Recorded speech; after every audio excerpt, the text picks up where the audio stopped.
Good morning, sir. Good morning, good morning. Okay, so practice sheet में देखते हैं। हमें फ्रिक्शन का प्रैक्टिस शीट स्टार्ट करना था, लॉज ऑफ मोशन का सेकंड पार्ट। ओके, तो लॉज ऑफ मोशन का सेकंड पार्ट फ्रिक्शन स्टार्ट कर लेते हैं सॉल्विंग। सो आप लोग बताएं स्टार्टिंग से अप टू 130 बताएं, any doubt? Okay, first few question अभी सारे स्टूडेंट्स ज्वाइन नहीं हुए हैं, तो पहले सारे क्वेश्चन डिस्कस कर लेते हैं स्टार्टिंग के फ्यू क्वेश्चंस, उसके बाद हम आगे कंटिन्यू कर लेंगे आपके डाउट्स। ओके, चलो स्टार्ट कर लेते हैं 126 से। 126 रीड करते हैं थोड़ा सा। Polishing the surface in contact beyond a certain limit increases the friction because. Okay, मतलब ये है कि अभी सपोज एक सरफेस है, हम बात कर रहे हैं कि एक सरफेस है और उसके ऊपर कोई ऑब्जेक्ट है, और यहाँ पर हम डिस्कस करना चाहते हैं कि यार इनमें फ्रिक्शन क्या होगा। तो बहुत ही सिंपल सी बात है, मैंने बताया कि अभी ये रफ होगा सरफेस, अभी रफ होगा, लेकिन जब हम इसमें पॉलिश करेंगे तो ये स्मूथ हो जाएगा। समझ रहे हैं आप? स्मूथ हो जाएगा, तो मतलब पॉलिशिंग करने से फ्रिक्शन क्या होना चाहिए? डिक्रीज। ये बात समझ आई सबको यार? किसी सरफेस को पॉलिश करने से क्या होगा? फ्रिक्शन वहां पर डिक्रीज होगा। होगा। ठीक है, लेकिन हम अगर ओवर पॉलिश कर दें, ठीक है, ओवर पॉलिश करने का मतलब ये होगा कि ओवर पॉलिश करने का मतलब ये है कि जो हम मटेरियल का पॉलिश कर रहे हैं वहां पर, ठीक है, मतलब एक लिमिटेड वे पे देखें। मैंने बताया था कि फ्रिक्शन को कॉज करने के लिए इलेक्ट्रोमैग्नेटिक नेचर होता है प्लस इंटरमोलिकुलर बॉन्डिंग भी होती है। सपोज ये इरेगुलरिटी है और उससे पहले थी ये इरेगुलरिटी। सोचो पहले इतनी ज्यादा इरेगुलरिटीज थी, जो इनका मॉलिक्यूलर वाला फ्रिक्शन है वो ज्यादा होगा, काफी ज्यादा होगा। अब हमने इसको पॉलिश कर दिया थोड़ा सा, ठीक है, तो जब पॉलिश किया तो रेगुलरिटी बहुत ही कम हो गई है, ये रेगुलरिटी बहुत ही कम हो गई है, तो ऑफ कोर्स क्या होगा? फ्रिक्शन कम हो जाने वाला है। ठीक है, लेकिन अगर हम इसे ओवर पॉलिश कर दें और एकदम एकदम परफेक्ट स्ट्रेट स्मूथ कर दें, ठीक, तो ऐसा करने से क्या होता है कि इसका जो कांटेक्ट एरिया है, जो पहले यहाँ पर फिक्स हो रहा था, मतलब जो उसके मॉलिक्यूल्स फिक्स हो रहे थे, वो फिक्सेशन जो है बंद हो जाता है और डायरेक्ट अट्रैक्शन स्टार्ट हो जाता है। मतलब ये एक फ्लैट सरफेस का और ये एक फ्लैट सरफेस का, ठीक है, तो इट इज लाइक कि वो स्टिक करने लग जाते हैं उल्टा। मतलब इंस्टेड ऑफ ओवर स्लिपिंग वो क्या हो जाती है? स्टिक करने लग जाते हैं। आपने कई बार देखा होगा, इट इज लाइक कि एक बहुत स्मूथ सरफेस पे आप रबर जैसा कोई मटेरियल रखो, तो वो दोनों क्या है? फ्लैट रहेंगे। ठीक है, तो जो वहां पे फ्लैट रहेगा सरफेस, ये तो आप देखोगे कि रबर को अगर आप ऐसे स्लाइड करके मूव कराने का ट्राई करो तो बहुत ही टफ फील होगा आपको, वहां पर फ्रिक्शन बहुत ही ज्यादा फील होगा। तो इसका मतलब ये कि ओवर अगर स्मूथ सरफेस आप रख दो, मतलब बिल्कुल इंटरमोलिकुलर स्पेस बचा ही नहीं, तो वहां पर स्टिक करने लग जाता है object. Okay, so indirectly friction वहां पर काफी ज्यादा बढ़ जाता है। तो इसमें अगर हम बात देखें तो ओवर पॉलिशिंग से फ्रिक्शन बढ़ जाता है, मॉडरेट लेवल पॉलिशिंग पर फ्रिक्शन कम होता है। ठीक, चले तो देख लेते हैं ऑप्शन क्या है हमारे पास। इरेगुलरिटीज इंक्रीज नहीं, कम हो जाती हैं irregularities. Surface projections are sharpened, नहीं ये उल्टा है, जो सरफेस के प्रोजेक्शन है वो और फ्लैटर होने लग जाते हैं। Actual contact area is decrease, नहीं, एक्चुअल कांटेक्ट एरिया बढ़ जाता है। पहले कांटेक्ट पॉइंट कम रहता है और बाद में कांटेक्ट पॉइंट क्या होता है? ज्यादा हो जाता है। ठीक है, अच्छा, मैंने आप लोग को फ्रिक्शन में ये चीज बताई थी कि फ्रिक्शन फ्रिक्शन कांटेक्ट सरफेस पे डिपेंड नहीं करता है, ये बात मैंने बताई थी आपको, बताए? ये सबको क्लियर पता है? ये वाले में और ये वाले में फ्रिक्शन दोनों में क्या रहेगा? सेम रहेगा। मतलब अगर इसमें 50 लग रहा है तो इसमें भी फ्रिक्शन कितना लगेगा? 50 लगेगा। 50। ठीक, बट अगर मैंने जो बात बताई कि मॉलिक्यूलर लेवल पे अगर हम देखें बहुत ज्यादा, तो क्या डिफरेंस फील होने वाला है हमें? जैसे मैंने अभी बताया कि इनडायरेक्टली इस पे तो बहुत ज्यादा मॉलिक्यूलर पर्सपेक्टिव आने वाला है ना, कांटेक्ट, तो अगर कभी एग्जाम में पूछे कि फ्रिक्शन एरिया पे डिपेंड करता है क्या, तो नहीं, बिल्कुल नहीं डिपेंड करता। बट जब आप एक्सपेरिमेंटली देखोगे तो थोड़ा सा फर्क पड़ेगा। अगर ये 50 है इस केस में, तो इस केस में होगा 50.01, मतलब बहुत 01 भी मतलब बहुत बड़ी बात मैंने बोल दी। इवन 1% से भी कम का डिफरेंस आता है, जबकि हम एरिया बहुत टाइम्स 2 टाइम्स 3 टाइम्स करते हैं तब भी। तो ये थोड़ा सा समझना है कि एक्सपेरिमेंटली अगर कोई क्वेश्चन दिया है तो ये मत बोल देना कि नहीं सर ऐसा तो पॉसिबल ही नहीं है। एक्सपेरिमेंटली थोड़ा डेटा वेरी करता है एरिया से, लेकिन अगर कभी क्वेश्चन आए सिर्फ कि फ्रिक्शन एरिया पर डिपेंड करता है क्या, तो नहीं करता, फ्रिक्शन एरिया पर डिपेंड नहीं करता। लेकिन एक्सपेरिमेंटल डेटा आप देखेंगे तो थोड़ा सा चेंजेस आपको देखने को मिलते हैं, बट बहुत ही माइनर चेंजेस। ठीक है, तो मोस्ट सुटेबल आंसर जो होगा हमारा वो ये हो जाएगा। Okay,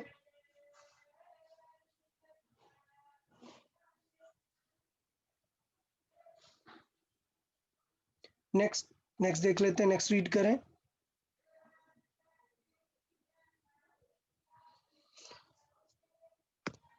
When a bicycle is in motion but not pedaled, the force of friction, okay, so before this not pedaled, हमें pedaled वाला पहले सीखना पड़ेगा। ये 27 पहले हम डिस्कस नहीं कर सकते हैं, पहले हमें पैडलिंग वाला सिनेरियो देखना पड़ेगा। तो देखें पैडलिंग वाला सिनेरियो,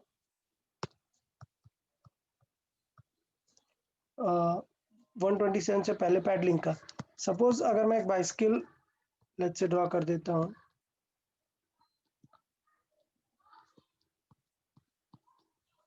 ठीक है। तो अभी सिनेरियो ये है कि जब हम बाइसिकल को पैडल कर रहे हैं, ठीक है, इसकी पैडलिंग कर रहे हैं, तो मतलब सिचुएशन क्या होती है, पैडलिंग से इस पे एक चैन होती है, ठीक है। जब हम इसको पैडल कर रहे होते हैं तो ये इस चैन से पीछे वाले व्हील को क्या ट्राई करता है, रोटेट करता है। समझ आया? क्या आप साइकिल को ऐसे आगे धक्का देते हो क्या? नहीं, हम पैडलिंग करके क्या करते हैं, पैडलिंग में चेन के थ्रू पीछे वाला व्हील क्या होता है, रोटेट होता है। और बड़ा सिंपल सा सिनेरियो है, अगर पीछे वाला रोटेट हो रहा है तो ग्राउंड को क्या लगेगा कि ये पॉइंट कहाँ जा रहा है, पीछे। तो ये पॉइंट पीछे क्यों जा रहा है, ड्यू टू पैडलिंग। समझ आया सबको? बताओ इसमें किसी को कोई डाउट? सबसे पहले हमने पैडलिंग की, तो पैडलिंग करते ही जो रियर व्हील है उसका पॉइंट कहाँ जाने का ट्राई कर रहा है, बैकवर्ड जाने का ट्राई कर रहा है। तो इसका मतलब वहां पर फ्रिक्शन कहाँ लगने लगेगा, फॉरवर्ड। समझ आया या नहीं बताओ, सबको समझ आया? मतलब साइकिल को आगे मूव कराने वाला कौन है, फ्रिक्शन। किसी भी कार को, साइकिल को, सबको मूव कराने वाला आगे क्या है, फ्रिक्शन। फ्रिक्शन। ठीक है, अच्छा। अब फ्रिक्शन लगने लग गया, अब फ्रिक्शन लगने लग गया मतलब ये होल सिस्टम आगे की तरफ एक्सेलरेट होने लगेगा। तो इसका मतलब क्या अभी इस व्हील को कोई घुमा रहा है क्या, क्या आगे वाले व्हील पे नहीं। कुछ हुआ, कुछ भी नहीं हुआ, अभी आगे वाले व्हील को कुछ हुआ ही नहीं, बट फ्रिक्शन ने पूरे ऑब्जेक्ट को आगे मूव करा दिया। इसका मतलब कि व्हील अभी घूम नहीं रहा है, याद रखें सब लोग, व्हील अभी घूम नहीं रहा है, ये व्हील आगे की तरफ स्किड करने का ट्राई करेगा। क्यों? क्योंकि फ्रिक्शन उसे आगे मूव करा रहा है। और जैसे ही फ्रिक्शन देखेगा कि ये पॉइंट आगे स्किड कर रहा है, फ्रिक्शन कहाँ लगा देगा इसमें, पीछे की तरफ। तो पीछे की तरफ। तो ये वाला व्हील हम पैडल करके घुमाते हैं और फ्रिक्शन साइकिल को आगे चला देता है। आगे जाने की वजह से ये पॉइंट आगे जाने लगता है और फ्रिक्शन उसे पीछे लगा के क्या करता है, साइकिल को घुमा देता है। तो आगे वाले व्हील को कौन घुमा रहा है, फ्रिक्शन। ठीक है। अब आप लोग सोचोगे कि सर फ्रिक्शन फ्रिक्शन तो दोनों कैंसिल हो जाएंगे, तो ऑफ कोर्स नहीं, इस फ्रिक्शन की वैल्यू अलग होती है, इस फ्रिक्शन की वैल्यू अलग होती है, इस फ्रिक्शन की वैल्यू ज्यादा होती है, तभी तो साइकिल आगे चल रही है ओवरऑल। डन।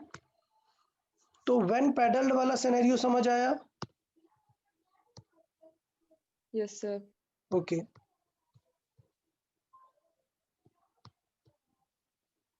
अच्छा, अब पैडल का समझ आया तो विदाउट पैडल समझ में आएगा, देखें।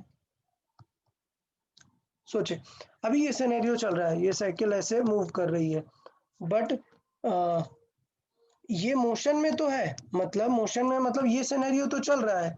अब ये सिनेरियो चल रहा है और हम सडनली क्या कर दें, पैडल मारना बंद कर दें, तो मतलब देखिएगा साइकिल मोशन में तो है, तो इसकी टेंशन तो नहीं लेना है कि इस सिनेरियो में कोई टेंशन है,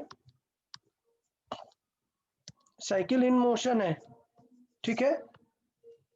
अब देखें अगर ये साइकिल इन मोशन में बट कोई पैडलिंग नहीं कर रहा है, मतलब ये है कि ये व्हील आगे जाने का ट्राई कर रहा है और ये व्हील आगे जाने का ट्राई कर रहा है, क्या कोई इनको घुमा रहा है पीछे की तरफ, कुछ कर रहा है क्या?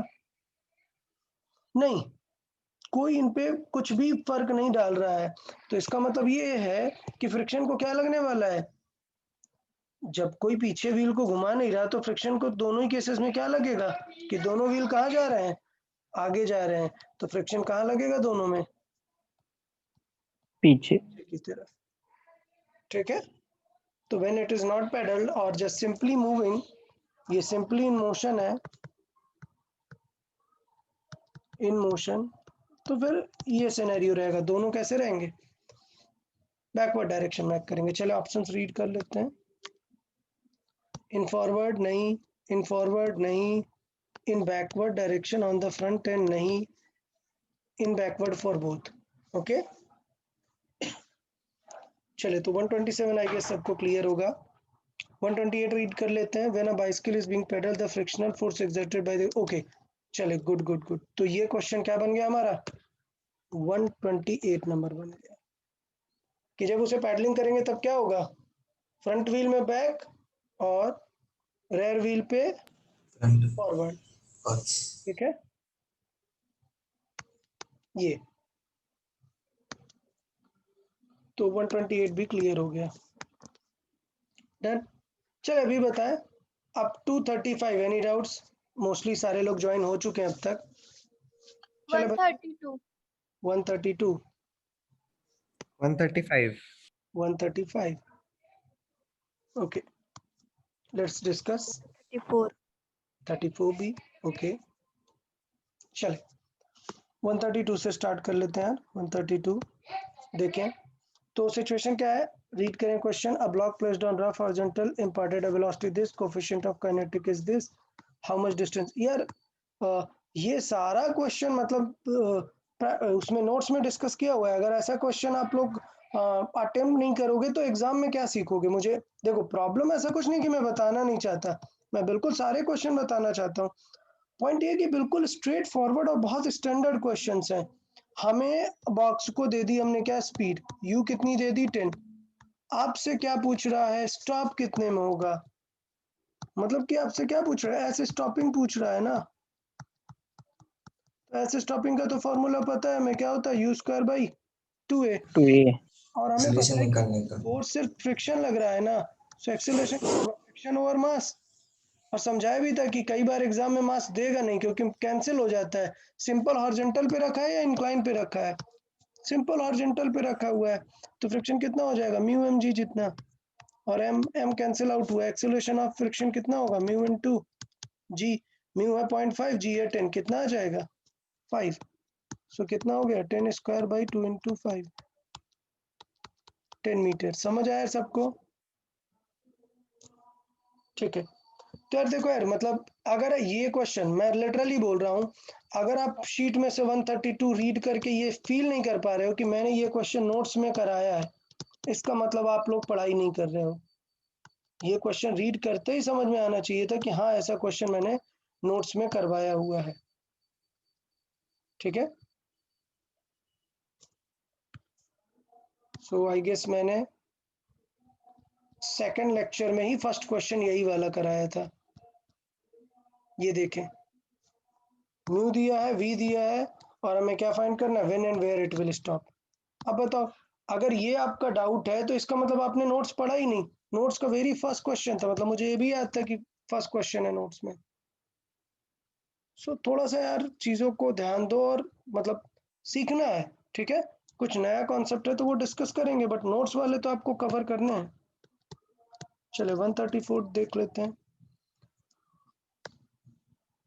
Body mass m kept on a rough horizontal, pulled by F coefficient this mu limiting force between the body and surface. Okay तो फर्क क्या है कि फोर्स को हमने एंगल पे लगा दिया है, तो यार एंगल पे लगाया है तो इतना क्या टफ बात है यार, कंपोनेंट करेंगे, ये कंपोनेंट कितना हो जाएगा P cos 30, क्या होगा P cos 30, cos 30 √3/2, रूट 3/2 ये पुलिंग फोर्स हो गया √3/2। अब एरो नहीं बदलेंगे इस कंपोनेंट का, तो इसका एरो रहेगा P इंटू साइन 30, साइन 30 हमें पता है 1/2, तो ये वैल्यू कितनी आ जाएगी P/2।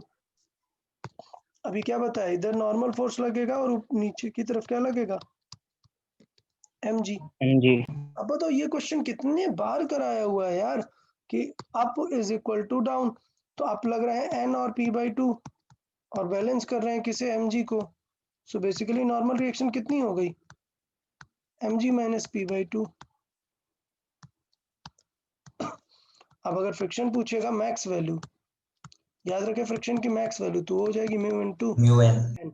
तो देखो क्वेश्चन में क्या फ्रिक्शन पूछा है, क्योंकि फ्रिक्शन इससे देख के बताएंगे, तो अभी जब हमें पी पता ही नहीं तो हम देख के बता ही नहीं सकते ना कि ये वाला फोर्स इससे ज्यादा है या नहीं। अगर मैक्स फ्रिक्शन इससे ज्यादा है तो फिर आंसर मैक्स होगा। इट इज लाइक कि ये 100 है और मैक्स फ्रिक्शन 80 है, तो ऑफकोर्स फ्रिक्शन कितना है 80। लेकिन अगर ये फोर्स 60 है और मैक्स फ्रिक्शन 80 है तो फ्रिक्शन कितना लगेगा, सिर्फ 60 लगेगा। तो बट यहाँ पर हम कंपेयर ही नहीं कर सकते ना, क्योंकि mg के बारे में कोई डेटा दिया नहीं है, तो ऑफकोर्स यहाँ पर हमसे इसीलिए उसने क्या पूछा है, सिर्फ लिमिटिंग फ्रिक्शन पूछा है। तो इसमें तो मुझे लगता है कुछ करने जैसा था ही नहीं यार, बी ऑप्शन दिख रहा है स्ट्रेट। अगर ये आप लोग का डाउट है तो मतलब कि ये सही नहीं है अभी फ्रिक्शन, इसका मतलब आपने नोट्स भी बिल्कुल नहीं पढ़ा, लेक्चर भी रिवाइज बिल्कुल नहीं किए। लेक्चर रिवाइज बहुत जरूरी है यार। 135 ट्राई करते हैं। Ladder weighing this placed a smooth vertical wall coefficient of this between it and floor. Okay, what is the maximum force of friction available at a point of contact between the ladder and the floor? Okay, रुके, तो ये situation कुछ इस type की दे रहा है, एक wall के अगेंस्ट पे एक लैडर है, ये वाला क्वेश्चन तो देखो यार ये नया लग रहा है, ये बिल्कुल नया है, तो ये बनता है आपका डाउट, इसका डिस्कशन बनना चाहिए, दैट्स ओके।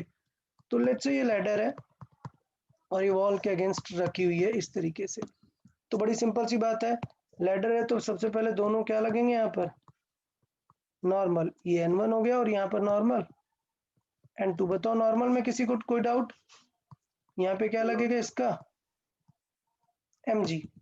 ठीक, अब देखो यार अब प्रॉब्लम शुरू होती है कि फ्रिक्शन कोफिशिएंट तो दिया है किसका 0.2, म्यू कितना है 0.2। क्वेश्चन क्या पूछा है उसका mg कितना है 300 है, placed against a smooth vertical wall, smooth vertical wall मतलब यहाँ का फ्रिक्शन क्या है 0। 0। तो क्वेश्चन थोड़ा सा बदलते हैं, फ्रिक्शन यहाँ का दिया है।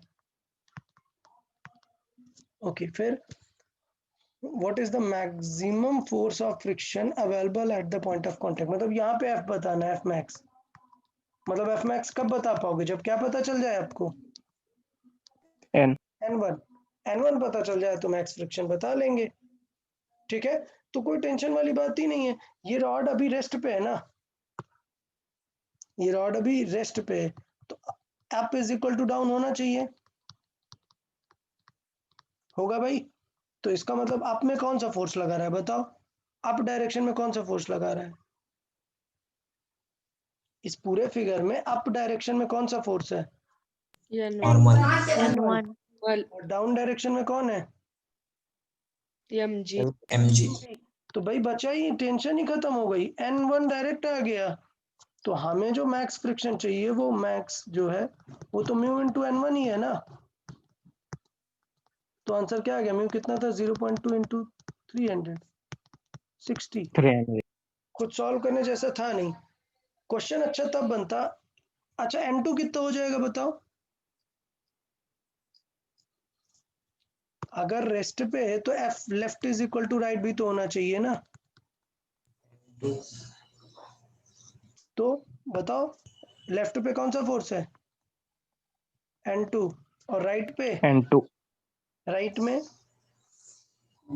कोई फोर्स Mu. नहीं दिख रहा है ना, नो सर, तो मतलब कौन सा फोर्स है?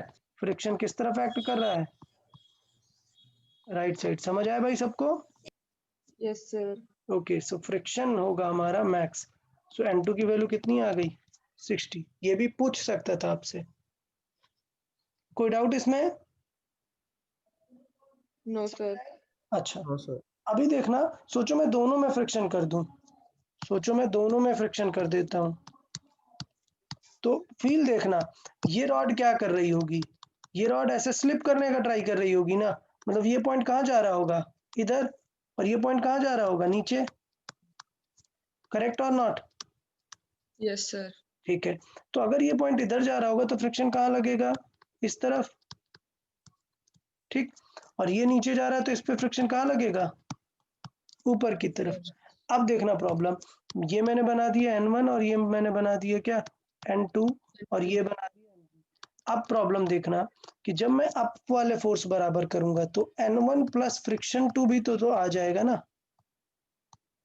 तो क्या N1 डायरेक्टली पता चलेगा क्या इस बार? नो। नहीं। नो सर, दूसरा देख लेते हैं हॉरिजॉन्टल में, तो हॉरिजॉन्टल में तो F1 इज इक्वल टू क्या हो जाएगा? N2। ठीक N2। है, और F1 को लिख सकते हैं mu into N1 is equal to N2। तो N1 N2 में फिर से रिलेशन आ गया, बट क्या N1 N2 आया क्या कुछ सॉल्व होके? No sir. नहीं। तो इसका मतलब ये होगा कि फील करिएगा, F2 को भी कुछ लिख सकते हैं ना, म्यू इंटू N2। समझ रहे हैं? क्या लिख सकते हैं? म्यू इंटू N2, कुछ भी म्यू गिवन होगा, म्यू इंटू N2। तो अगर F2 को N2 लिखा है तो इस N1 को N2 के टर्म्स में लिख सकते हैं ना डायरेक्ट। तो पूरी इक्वेशन किस में बन जाएगी? N2 में बन जाएगी।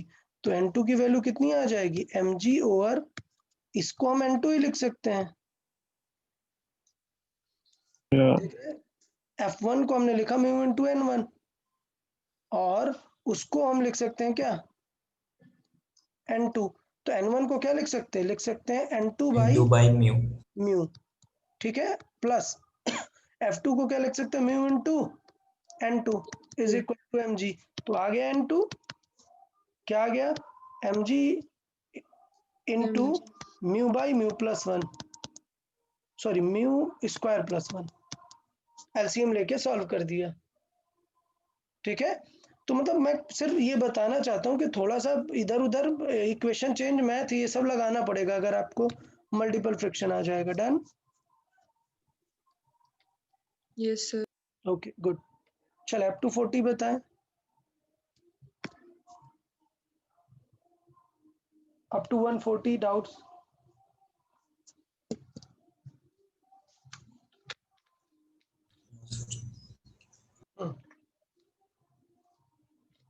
अप टू 45 बताएं। 142, 142। 142, ओके, 140। 142 बहुत सारे लोगों का डाउट है, दैट्स गुड। बाकी और कोई till 145 any other doubt? 145। 145। Okay okay, देखो ऐसा कुछ नहीं है यार, मतलब मैंने बोल दिया कि नोट्स में से कर लेना है, ठीक है, जरूरी है वो, मैंने आपको समझाने के लिए बोला है। लेकिन अगर अभी आपका कोई डाउट है तो वो पॉइंट करो। ठीक है, ऐसा नहीं है कि सर ने बोल दिया है कि नोट्स के टाइप के बिल्कुल नहीं पूछना, वैसा वैसा नहीं है, पूछो, but I am motivating you कि आप थोड़ा सा करें, सॉल्व करें जो क्वेश्चंस है। सपोज आप जब शीट सॉल्व करते हो और आपको कोई क्वेश्चन एक बार में समझ नहीं आया फर्स्ट अटेम्प्ट में, तो आप ट्राई करो, मतलब दूसरा ट्राई करो। इससे आपका जो मतलब माइंड है वो इवॉल्व होगा। जब आप फर्स्ट अटेम्प्ट में नहीं कर पाए, आपने सेकंड ट्राई किया, नहीं किया, तो थोड़ा सोचो कि ये क्वेश्चन ऐसा ऐसा सिमिलर क्वेश्चन कहाँ देखा है, थोड़ा सा नोट्स को ओपन करो, फिर वापस से क्वेश्चन को अटेम्प्ट करो। मतलब क्वेश्चन को बेसिकली क्या दो? टाइम दो। टाइम मतलब वेस्ट टाइप वाला नहीं, प्रॉपर रिसर्च करो उसको, नोट्स देखो, बुक्स देखो, और उसके बाद फिर फाइनली अगर नहीं आया तो चलेगा, बिल्कुल ब्रांड न्यू कॉन्सेप्ट है तो चलेगा, नो प्रॉब्लम। बट अगर वो लिंक्ड कॉन्सेप्ट है तो ट्राई करो कि खुद से करो, इससे आपका माइंड काफी इवॉल्व होता है। चले देख लेते हैं। A block of mass this lies on a horizontal in a track. The coefficient of static friction this. What is the frictional force acting on the block if the acceleration of truck is this? तो देखो clear है, बिल्कुल ऐसा ही figure मैंने बनाया था, याद आ रहा है आप लोग को कि ये ट्रक चल रहा है किसी एक्सेलरेशन 5 से, तो भाई 5 से चल रहा है मतलब बॉक्स को क्या लगने वाला है? Pseudo. Pseudo force F is equal to m into A का सूडो फोर्स लग गया। अच्छा सूडो लग गया तो इसे बचाएगा कौन? फ्रिक्शन। फ्रिक्शन बचाएगा, ठीक। बट फ्रिक्शन की एक लिमिट है, फ्रिक्शन की मैक्स वैल्यू कितनी है? वो तो होगी म्यू इनटू एन, मतलब मैक्स वैल्यू कितनी हो जाएगी? Mu into M G. 0.6 into M G कितना है? वो 1 kg है। क्लियर? तो इसका मतलब ये हुआ कि 6 newton is our limit. But यहाँ पे कैलकुलेट करें सूडो कितना लग रहा है? 1 इंटू 5 कितना लग रहा है? 5 न्यूटन। तो अरे भाई लोग अभी क्या डाउट है यार ये तुम लोग का? अपोजिट फोर्स लग रहा है 5 न्यूटन, मैक्सिमम फ्रिक्शन है 6 न्यूटन, तो भाई कितना फ्रिक्शन लगेगा? 5. 5 लगेगा। ये डाउट कहाँ रहा? ये तो ये बात है कि आप लोगों ने एक भी बार सोचने का नहीं ट्राई किया, आपका आंसर 6 आया होगा और सीधे सोचने लग गए अरे सर 6 तो ऑप्शन में ही नहीं है। बताओ ये डाउट होने का मतलब है कि आपने नोट्स को 0% वैल्यू दी है, 0%। बस आपको कुछ एक फॉर्मूला पता है म्यू इनटू एन, बस वही लेके हर क्वेश्चन सॉल्व करने लग जाते हो। मुझे लगता है नोट्स में मैंने कम से कम नहीं तो मतलब 50 टाइम्स ये चीज बताई है कि भाई चेक जरूर करते रहना फ्रिक्शन को कि रिक्वायर्ड कितना है। चले कोई बात नहीं, बताओ यार अगर डाउट है कुछ भी, कुछ चीज नहीं समझ आए तो पूछ लो तुरंत, ये ध्यान देते रहो, नहीं समझ आए तो पूछो। बट सिर्फ मैं बता रहा हूँ कि आप लोग अपना मेंटल लेवल इवॉल्व नहीं कर रहे हो, मतलब बिल्कुल डम बन के रह जाओगे अगर आप लोग प्रैक्टिस शीट में से ये फील नहीं कर पा रहे हो कि यार ये क्वेश्चन पहले कराया है कि नहीं, ये नोट से रिलेटेड है कि नहीं। अगर आपको प्रैक्टिस शीट में बहुत डाउट्स रह रहे हैं इसका मतलब आपका बिल्कुल मेंटल लेवल इवॉल्व नहीं हो रहा है। आफ्टर 4-5 मंथ्स ऑफ फिजिक्स आपको इतना तो हैबिट में लेके ही आना चाहिए कि जो चीज़ें समझा दी गई हैं पहली बार उन पे तो कोई भी प्रॉब्लम नहीं है। चले, horizontal force of this applied on the block this resting on a horizontal surface, how much additional force is required to just move the block if the coefficient of friction है? ये doubt है आप लोग का? बहुत बढ़िया यार, मतलब आज तो मुझे समझ नहीं आ रहा कि फ्रिक्शन मैंने बस बेकार पढ़ा दिया क्या? मुझे लग रहा था मैं डायरेक्ट प्रैक्टिस शीट सॉल्व करवा देता। आप लोग का डाउट अगर ये है, भाई 20 न्यूटन का फोर्स लगा रहे हैं, 10 kg का ब्लॉक है, तो भाई मैक्स फ्रिक्शन देखेंगे यार, वो हो जाएगा म्यू इनटू एन। म्यू कितना है? 0.4 इंटू एन कितना है दिया हुआ है, मास 10 kg है, जी 10 है, तो कितना आ गया 40। अब कितना एक्स्ट्रा फोर्स रिक्वायर है कि उसे मूव कराना है? फ्रिक्शन पीछे लग रहा है 40, सो एक्स्ट्रा कितना चाहिए? 20। अब आपको आंसर में 20 नहीं दिख रहा है तो भाई समझो कि जी की वैल्यू 9.8 यूज की होगी और आंसर ये होगा। Yes sir. कितनी बार बताया है कि ये वाला कॉमन सेंस कि इसका मतलब जी की वैल्यू कितनी है? 9.8 है यहाँ पर, समझ आ रहा है? तो ये हो जाएगा 39.2।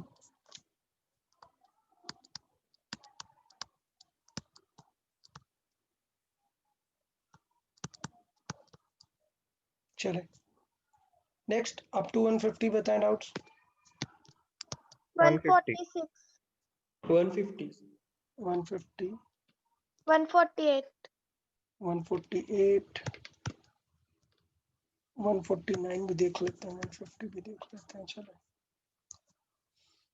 146 देख लेते हैं। What is the angle of friction if coefficient of friction between the two surfaces is this? Okay तो ये तो यार एंगल ऑफ फ्रिक्शन मैंने डायरेक्टली बताया था ना, tan लैम्डा क्या होता है? म्यू जितना होता है। तो मतलब इसमें इतना टेंशन वाली क्या बात थी यार? म्यू कितना है? 0.25 मतलब 1/4। क्या समझाया था? ट्रायंगल बना लो, tan दिया है, tan मतलब परपेंडिकुलर ओवर बेस, तो ये कितना हो जाएगा? रूट 17. 17 हो जाएगा। ओके हाँ 16 और 17। अब क्या वैल्यू चाहिए? चेक कर लो सारी वैल्यूज। साइन अगर देखोगे तो साइन लेमडा कितना आ जाएगा 1/√17, कॉस लेमडा कितना आ जाएगा 4/√17. 4/√17. 4/√17। तो क्या टेंशन क्या है भाई इसमें? सर ऑप्शन सी दिया है। ऑप्शन सी दिया है सर. अच्छा सी हाँ। दिया हुआ है, ओके ओके वो गलत है यार, ऑप्शन ए कर लो। ओके ऑप्शन ए कर लो, सी इनकरेक्ट है, ए करेक्ट है।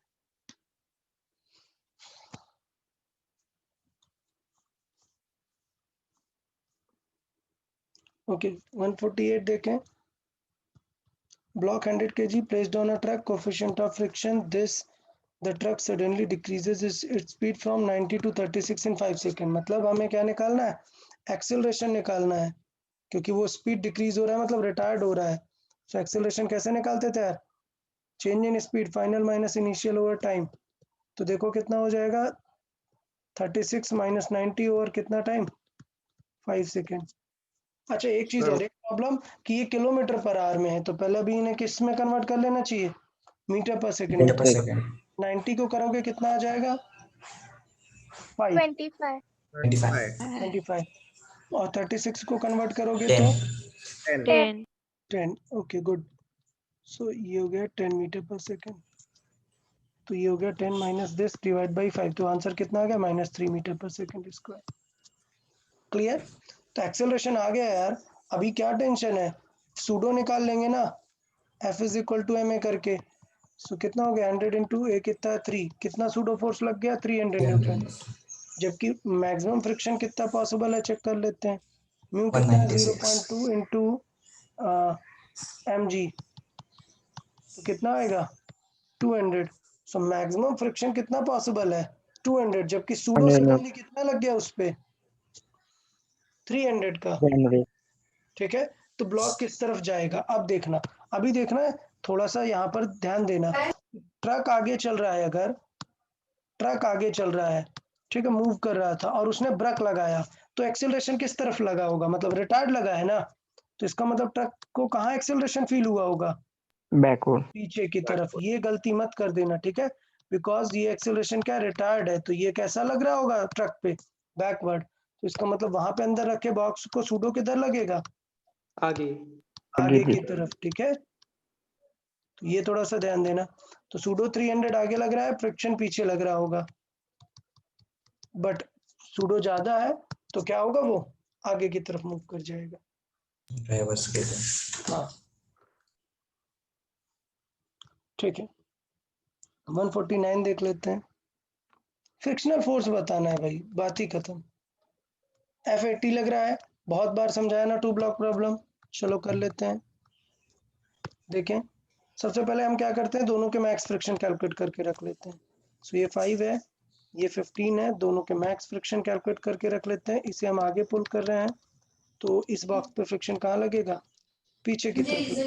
पीछे पे फ्रिक्शन पीछे लगेगा तो इस पे आगे लगेगा, और बिकॉज ये आगे जा रहा है तो इस पे F2 पीछे लगेगा। अब F2 की वैल्यू देख लेते हैं, क्या हो जाएगा μ2 इंटू एन, तो μ2 कितना है 0.6 और n2 कितना है 15 और 5 kg, मतलब कितना 20 kg, 20।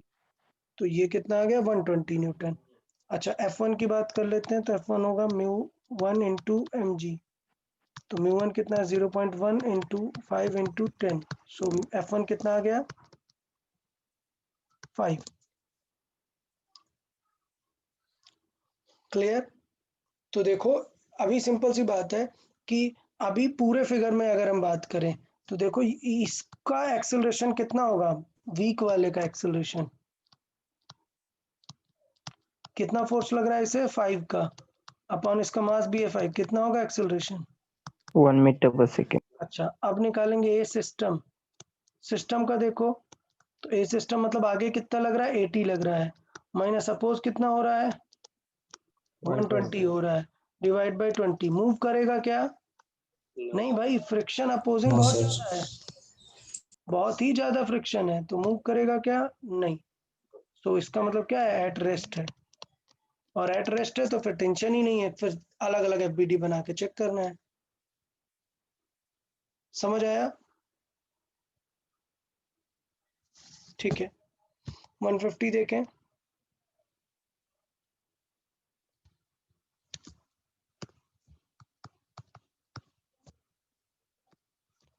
रीड करें, a body of mass being dragged with a uniform velocity this on a rough surface, the coefficient is this, what is the amount of heat generated?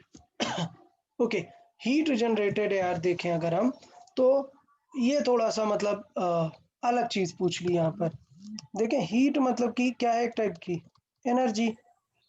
और नेक्स्ट चैप्टर जो है हमारा वो यही है कि ये बताएगा कि energy is nothing but it is a work done.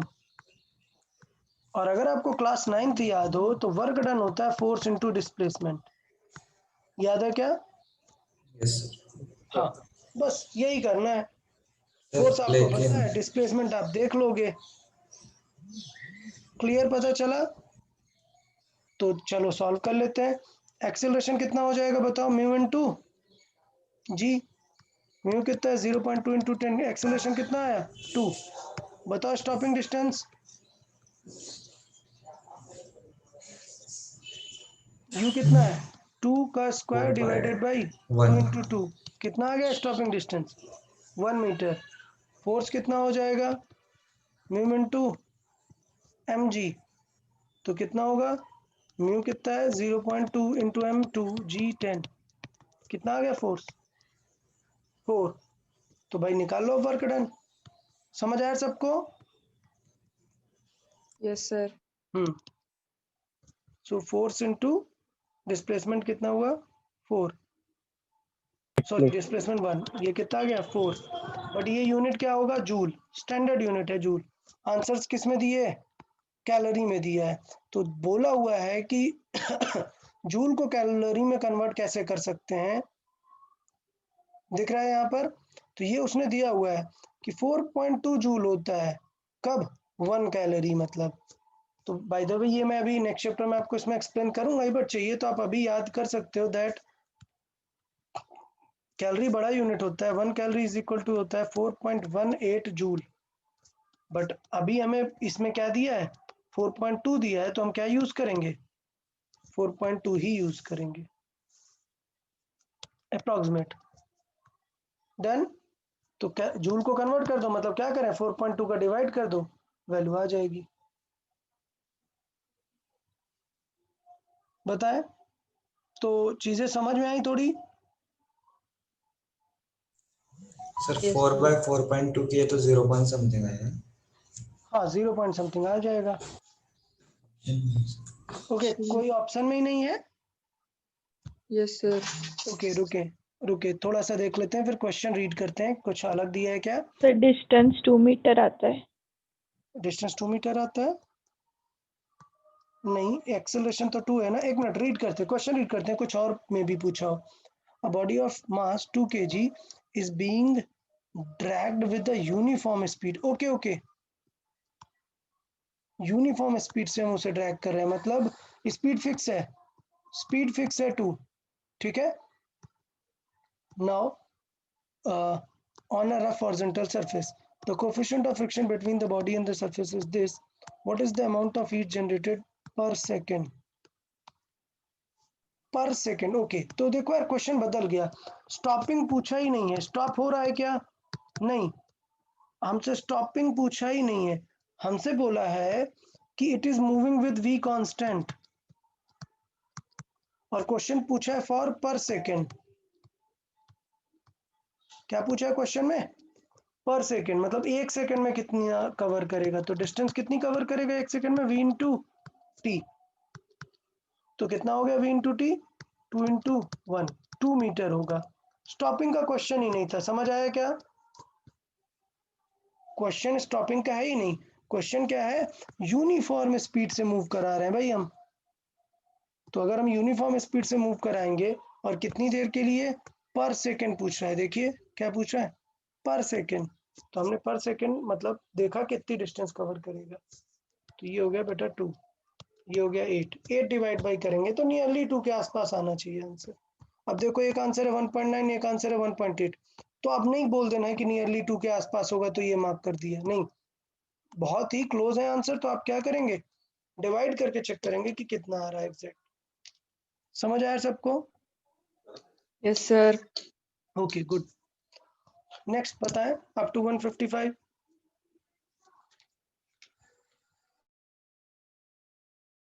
153. Sir, 155.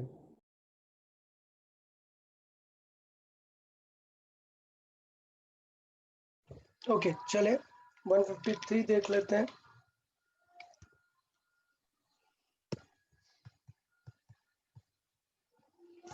देखें, सो रीड करते हैं क्वेश्चन।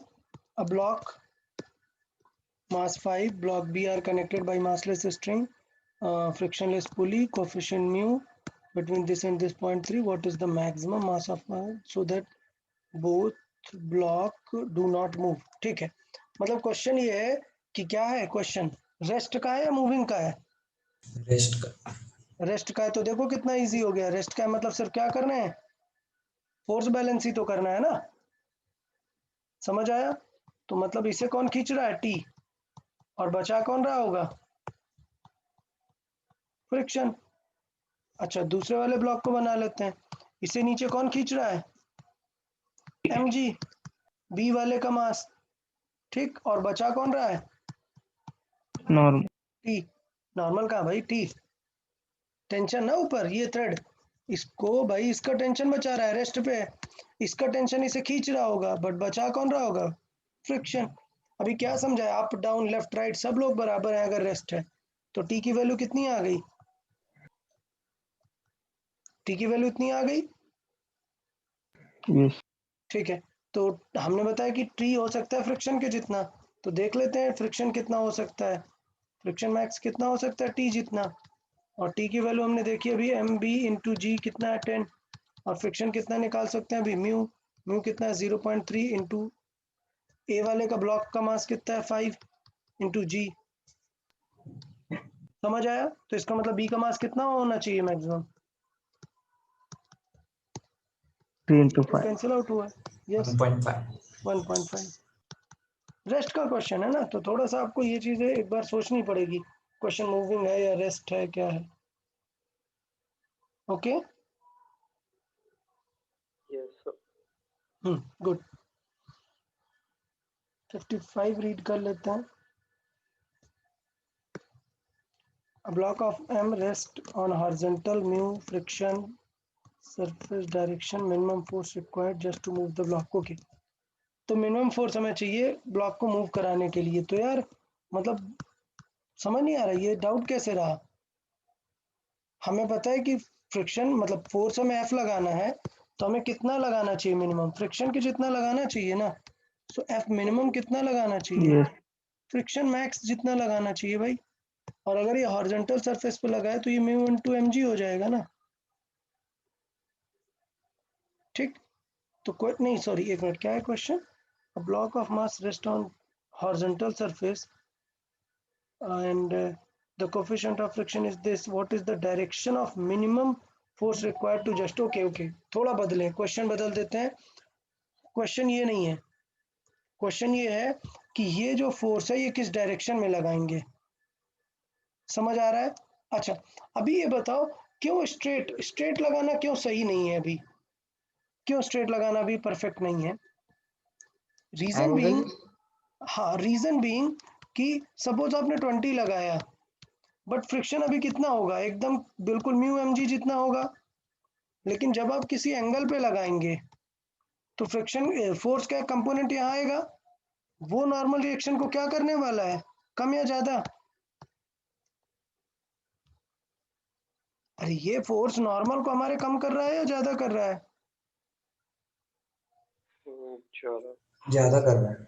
अरे भाई क्या बात कर रहे हो यार, नीचे 100 लग रहा है, ऊपर मैंने 30 लगाया, तो नॉर्मल अभी कितना बचेगा, 70 बचेगा ना, 70. मतलब फ्रिक्शन रिड्यूस हो गया ना। तो Yes, समझ sir. में आया कि सिर्फ हॉरिजॉन्टल लगाना is not the best scenario. Instead आपने देखा होगा कि अगर मुझे हैवी ब्लॉक पुल करना है तो आपने देखा होगा कि ऐसे शोल्डर में रख के और ऐसे प्रॉपरली पुल करते हैं, और शोल्डर में रख के आप एकदम पास में खड़े हो जाओ, तो पास में खड़े हो जाओगे तो एंगल क्या होगा, बढ़ जाएगा, अगर दूर जाओगे तो एंगल कम हो जाएगा। इसका मतलब जो पुल करते हैं ब्लॉक, अगर आपने देखा हो मूवीज में ऐसे वीडियोज में कि जो बहुत बड़े बड़े हैवी ऑब्जेक्ट को पुल कर रहे होते हैं वो एक सर्टेन लोकेशन पे होते हैं, और फिर वो पुल कर रहे होते हैं, बिकॉज उसे लीस्ट फोर्स लगाना पड़ेगा, लीस्ट फोर्स इस सिनेरियो में। उसको खुद को नहीं पता, अगर आप उससे पूछो कि बेटा वो क्यों इतना दिमाग लगा रहा है, नहीं लगा रहा वो उसका बॉडी उसको फील दिला रहा है कि अगर वो क्लोजर खड़ा हो रहा है, क्लोजर खड़ा होकर पुल कर रहा है, तो उससे ज्यादा फोर्स लगाना पड़ रहा है, तो फिर वो रोप लूज करके थोड़ा आगे जाएगा, वो ही उस पोजीशन पे जाकर खड़ा हो जाएगा जहां उसे सबसे कम फोर्स फील आ रहा होगा। भाई बहुत जनरल सी बात है ना। तो हमें वही वाली बतानी है कि वो पोजीशन एग्जैक्टली है क्या। क्वेश्चन समझ आया सबको?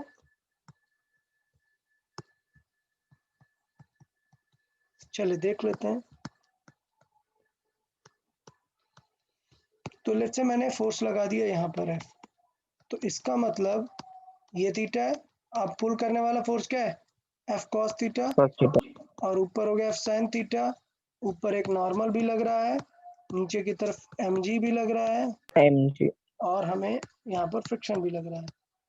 ठीक, अब हमें चाहिए कि मिनिमम हमें करना है, तो मिनिमम हमें करना है तो एफ कॉस थीटा किसके बराबर हो जाना चाहिए, फ्रिक्शन को मैच करना चाहिए एफ कॉस थीटा को, और फ्रिक्शन ऑलरेडी क्या हो गया है, कम हो गया है। कितना हो गया, म्यू इनटू एन। एन कितना हो गया हमारा, n बताएं इस बार एन कितना हो गया इस फिगर से, रेस्ट से, यहाँ से देख के mg बताएं। Minus F sine theta. Very good. So इसका मतलब क्या फील आने वाला है एन का, M G minus F sine theta type की फील आएगी। ठीक, तो ये आ जाएगा M G mu into M G minus F sine theta. अभी देखो यार, अभी देखो, थोड़ा सा एडजस्ट करके एफ को इस तरफ ले आते हैं, तो ये क्या हो जाएगा, एफ कॉमन लेंगे, ये बचेगा cos theta plus mu into sine theta is equal to क्या आएगा, म्यू एम जी। कोई डाउट किसी को? म्यू मल्टीप्लाई करके मैंने एफ साइन थीटा इस तरफ ले आया और एफ की वैल्यू अब निकाल दी। ठीक है, एफ की वैल्यू क्या आ गई, इसका मतलब देखें, एफ की वैल्यू आ गई, इतना एफ हमें लगाना पड़ेगा, कितना, mu M G upon cos theta plus mu sine theta. बताओ समझ आया या नहीं? अब बताओ एफ मिनिमम कब होगा,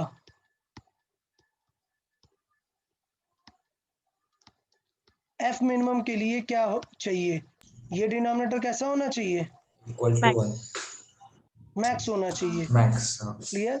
so for F minimum denominator जो है ये वैल्यू मैक्स होनी चाहिए, तो मैं इसको सर्किल करके लिख दे रहा हूँ, ये वैल्यू क्या होनी चाहिए, मैक्स होनी चाहिए। अच्छा, कुछ याद आ रहा है कि हम किसी फंक्शन का मैक्स वैल्यू कैसे निकालते थे? डिफरेंशिएशन। वेरी गुड, 0 वेरी पे। गुड। चलो बहुत ही बढ़िया, मतलब बहुत ही बढ़िया, मुझे एक्सपेक्टेड नहीं था कि आप लोग को याद है, बट बहुत ही अच्छा, बहुत ही अच्छा। सो अगर लेट से कोई एक फंक्शन है और वो फंक्शन है cos theta plus mu sine theta, मुझे चाहिए कि ये मैक्स कब होगा। सो फॉर मैक्स क्या करेंगे, डिफरेंशिएशन, तो D F by D theta करेंगे, क्या हो जाएगा, कॉस का differentiation minus sine theta plus mu का होगा क्या, नहीं, और साइन का क्या हो जाएगा, कॉस थीटा। और मैक्स के लिए ये डिफरेंशिएशन क्या कर देते हैं, जीरो को इक्वेट कर देते हैं।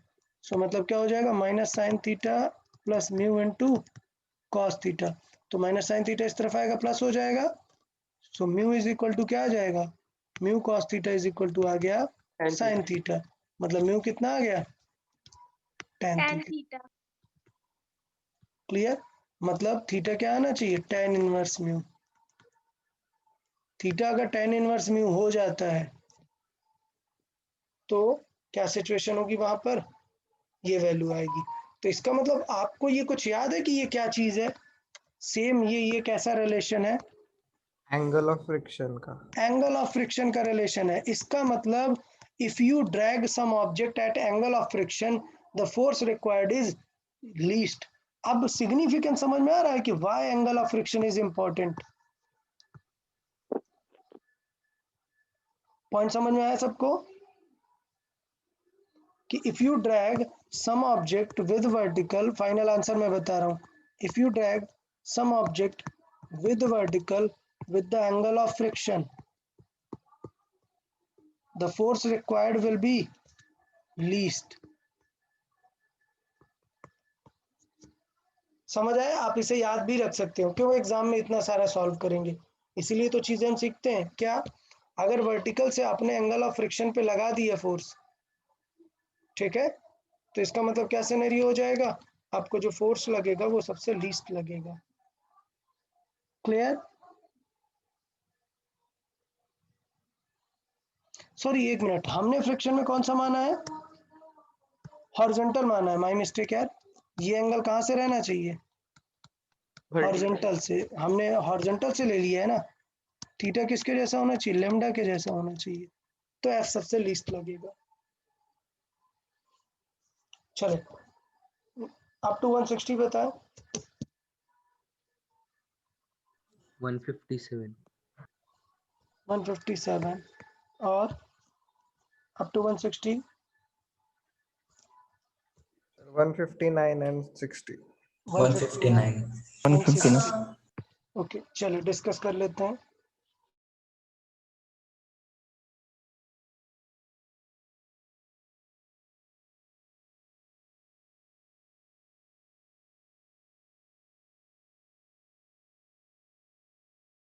Okay, so let's say read करते हैं। Given figure, two blocks, this weight, these are being pressed against the wall, the coefficient are these, एक minute, sorry, coefficient of friction between the block is this and the block B and wall is this। चलिए figure बना लेते हैं यार, ये थोड़ा सा अलग लग रहा है क्वेश्चन, अच्छा लग रहा है, इसे फिगर बना लेते हैं। तो क्वेश्चन कुछ ऐसा कर रहा है, अच्छा 1 ब्लॉक का तो हमने किया हुआ है, ये 2 ब्लॉक का है। 2 ब्लॉक को प्रेस कर रहा है यहाँ से F से, समझ आया सबको? ये F से प्रेस कर रहा है, तो इनके बीच में कोफिशिएंट कितना है? 0.15, और इनके बीच का कोफिशिएंट कितना है? वॉल और बी के बीच में 0.1। Sir, between block it is 0.1. एक उल्टा लिखा सर। ओके ओके, उल्टा हो गया, ये 0.1 है और ये 0.15 है। ओके ठीक है, नो प्रॉब्लम। हाँ अभी दोनों के वेट कितने कितने हैं? ए का 20 है, इसका वेट है 20 और इसका है 100। अभी क्वेश्चन क्या कह रहा है कि frictional force applied by the wall on the block. अभी देखो सिस्टम रेस्ट पे है ना, बैलेंस्ड है, ठीक है, तो अगर बैलेंस्ड है तो ये बताओ कि सिचुएशन क्या होगी अगर सिस्टम अभी बैलेंस्ड है। तो इस 20 kg को कौन रोक सकता है? इन दोनों के बीच का फ्रिक्शन, आप समझे, 20 kg नीचे गिर रहा है, क्या ये एफ उसे रोक सकता है? क्या ये एफ रोक सकता है? क्या नहीं, इसे कौन रोक सकता है? ये वाला फ्रिक्शन, ठीक है, तो ये फ्रिक्शन मतलब कितना होना चाहिए? 20 होना चाहिए। Okay, just hold on a second.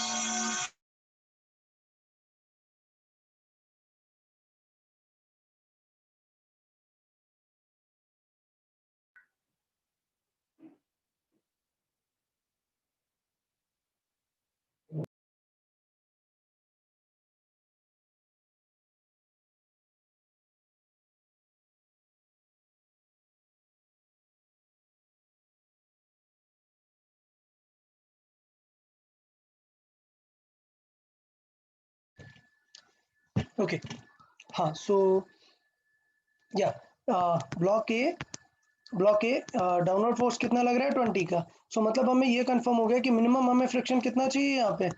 20, तब ये बचेगा, ठीक है। अच्छा 100 वाले को देख लेते हैं। ये बताओ यार, अगर इस पे ऊपर लग गया फ्रिक्शन, तो ये फ्रिक्शन बी पे किधर लगाएगा?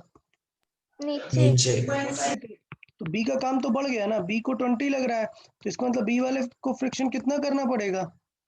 120. 120. 120 करना पड़ेगा, ठीक है। ये सिचुएशन समझ आया सबको? Yes, sir. तो बताओ ये एफ कितना होगा? एफ पूछा है हमसे, नहीं एफ नहीं, नॉर्मल जितना।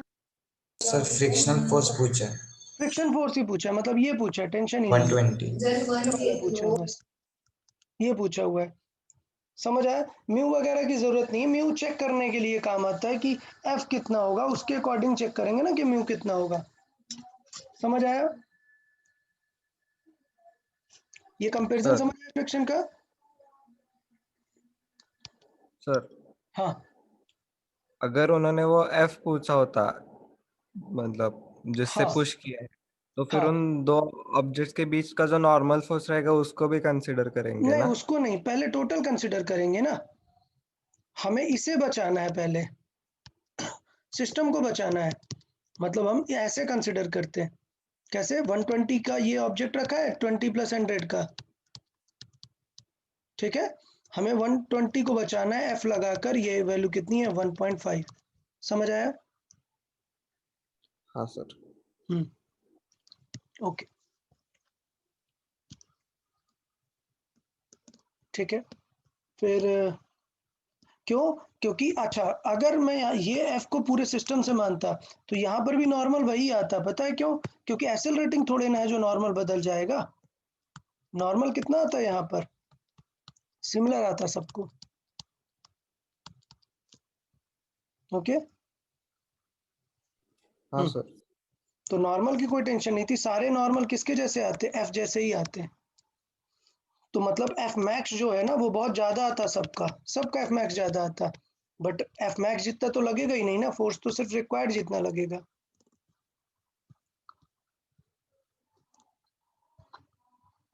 चले 159 देखते हैं।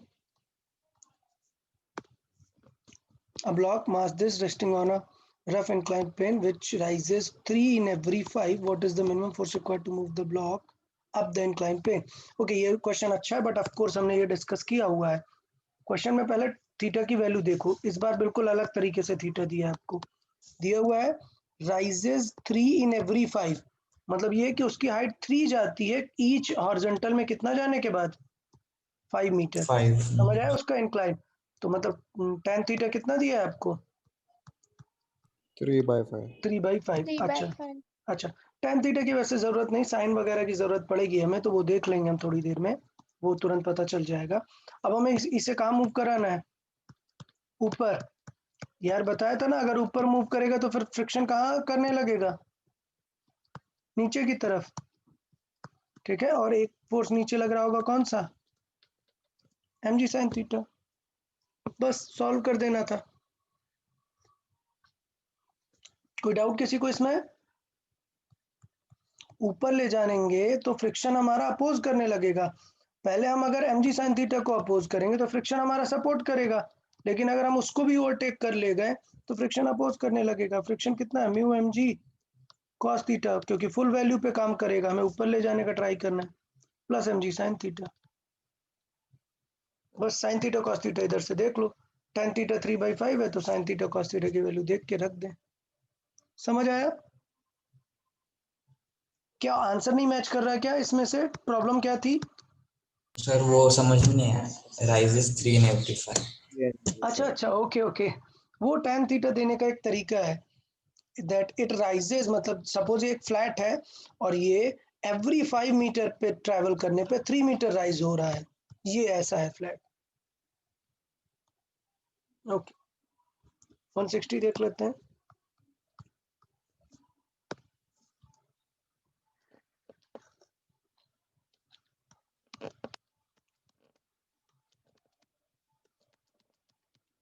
ओके वर्क डन ना, मतलब क्या चाहिए हमें? फ्रिक्शन इनटू यस डिस्टेंस, ठीक है। तो मुझे लगता है डिस्टेंस तो क्वेश्चन में दे दी है 5 मीटर, सो सिर्फ क्या कैलकुलेट करना है? फ्रिक्शन। समझ आया भाई? बट फ्रिक्शन निकालने से पहले एक बार चेक कर लेना, mg sin थीटा ज्यादा तो नहीं है कहीं? पहले चेक करते हैं, चलो mg sin थीटा। मैं बार बार इसलिए बोलता हूँ, थोड़ा सा क्लियर रखना है चीजों को। m इंटू जी इंटू साइन थीटा कितना है? 60 डिग्री, √3/2। क्लियर? तो ये कितना हो जाएगा? 50 √3। फ्रिक्शन मैक्स देखें, फ्रिक्शन मैक्स कितना हो जाएगा? Mu mg cos mu theta. mg cos theta. चले जल्दी से इसे सॉल्व कर लेते हैं। म्यू कितना है? कहाँ है mu? 0.3 m10 g10 cos theta कितना cos 61/2 clear.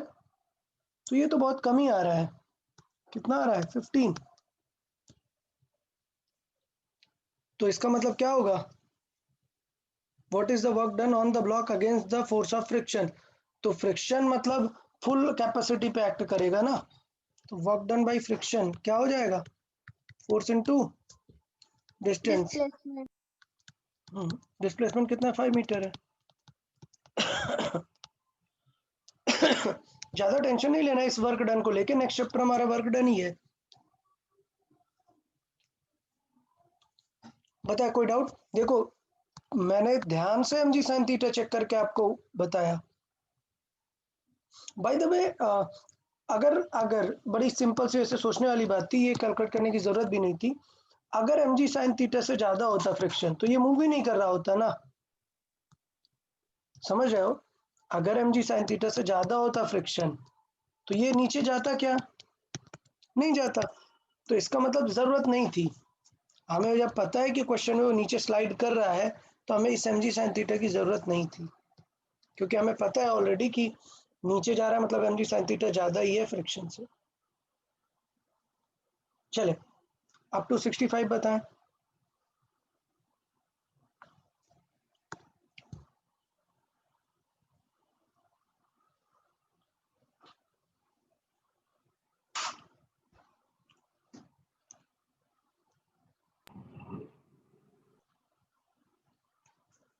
Okay up to 70 बताएं।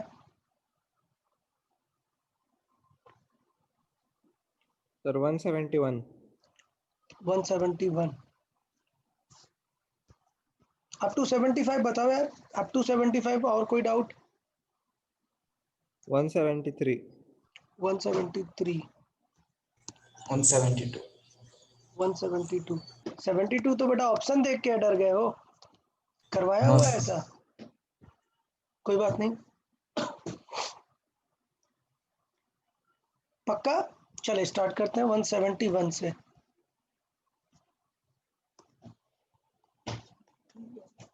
देखें ठीक है। When 80 Newton is applied at an angle 30, the block just begin to slide। भाई क्या बात कर रहे हो यार, ये डाउट है तुम लोग का। हॉरिजॉन्टल सरफेस पे रखा हुआ है 20 kg, कितना कराया भाई ऐसा क्वेश्चन। सर ये आंसर नहीं लगा आता रहा है, था। अच्छा आंसर मैच नहीं कर रहा, तब ठीक है। Okay let's discuss this. Force लग रहा है at an angle 30 degree with the horizontal, तो ये हो गया 30 डिग्री हॉरिजॉन्टल से, ठीक। 80 न्यूटन है एफ, तो इसका मतलब क्या हो जाएगा, ये हो जाएगा एफ कॉस 30 डिग्री, सॉल्व करेंगे तो आएगा 40 न्यूटन।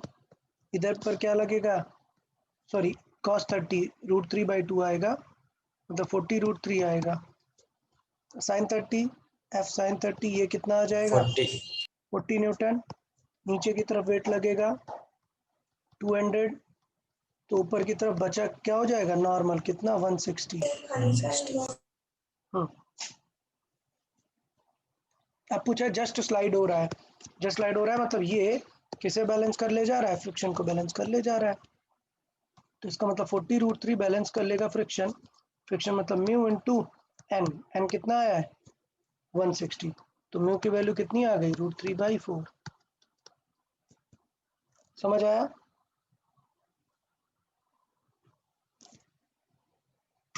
अब देख लो कौन सा ऑप्शन मैच करेगा, मतलब थोड़ी मैथ तो लगा ही लो यार। 1.73 2 डिवाइडेड बाई 4, 0.433 आता है। हाँ 4 समथिंग 433 आ रहा है। क्या भाई क्यों ऑप्शन नहीं आ रहा था, किसका ऑप्शन नहीं आ रहा था। सर मेरा। ओके सही से कैलकुलेट करो यार, ठीक है ऐसे नहीं करना। चले 172 देख लेते हैं। 172 रीड करते हैं। 2 ब्लॉक m1 m2 m2 ज्यादा है मतलब ये नीचे गिर रहा है पुली के through. The coefficient of kinetic friction between m1 and top table is this, the What is the common speed of the blocks after moving a distance L? Okay ठीक है, थोड़ा सा अच्छा क्वेश्चन दिख रहा है, कुछ तो नया पूछा है इसने। क्या, फिर से रीड करते, what is the common speed of the blocks after moving a distance L? ठीक है, तो मतलब हमें चाहिए होगा कि पहले दोनों का एक्सेलरेशन कितना है, समझ आया? अगर एक्सेलरेशन पता चल गया तो हम देख लेंगे ना कि L लेंथ के बाद कितनी डिस्टेंस कवर करेगा। टारगेट समझ आया कि क्या करना है, क्या फाइंड करना है? एक्सेलरेशन फाइंड करना है, फिर अपन फॉर्मूला लगा देंगे। तो बता डिस्टेंस का फॉर्मूला क्या हो जाएगा? मतलब स्टॉपिंग डिस्टेंस वगैरह कुछ नहीं लगाएंगे, एस इज इक्वल टू क्या लगाएंगे, UT plus half A T square.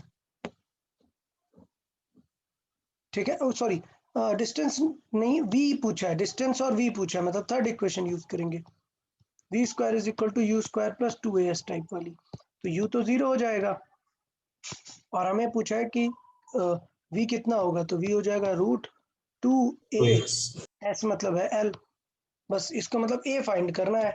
और ए और ए तो फाइंड कर ही सकते हैं ना, क्या मान लेते हैं कि आगे की तरफ चल रहा है, तो थोड़ा सा देख लेते हैं, ये आगे की तरफ चल रहा है ए से, मतलब ये नीचे जा रहा है ए से, तो इक्वेशंस लिखेंगे ना, इसको नीचे कौन लेके जा रहा होगा, इसका एम लेके जा रहा होगा, मतलब कौन, m2g नीचे लेके जा रहा है, अपोज कौन कर रहा होगा, t इज इक्वल टू क्या आ जाएगा, m2 इंटू ए। कोई डाउट, ये समझ आया सबको? अच्छा, m1 का देखते हैं, m1 को कौन लेके जा रहा है, t लेके जा रहा है, इसको तो t अपोज कर रहा था, और बट अपोज कौन कर रहा है इसे, फ्रिक्शन। समझ आया? तो सेकंड वाले की इक्वेशन क्या होगी, t लेके जा रहा है माइनस अपोज कौन कर रहा है, mu into m2g, sorry m1 है इसका मास, इज इक्वल टू क्या होगा, m1 इंटू ए। बताओ समझ आया या नहीं, ये इसमें कोई डाउट? टी कैंसिल, देखो एक्सेलरेशन की वैल्यू क्या आ गई, एक्सेलरेशन की वैल्यू आ गई g m2 minus mu two कहा, म्यू1 होगा ना ये, तो mu into m1 upon m1 plus m2। बताओ कोई डाउट इसमें किसी को? रख देंगे वैल्यू, आंसर पता चल जाएगा। कौन सा आंसर दिख रहा है, ये ऑप्शन बी। डी नहीं भाई, बी। बी। ओके चले 173 देख लेते हैं, ये कोई डाउट क्या है इसमें यार, बहुत तो डिस्कस किया यार, कितने सारे क्वेश्चन इस टाइप के डिस्कस किए हुए हैं।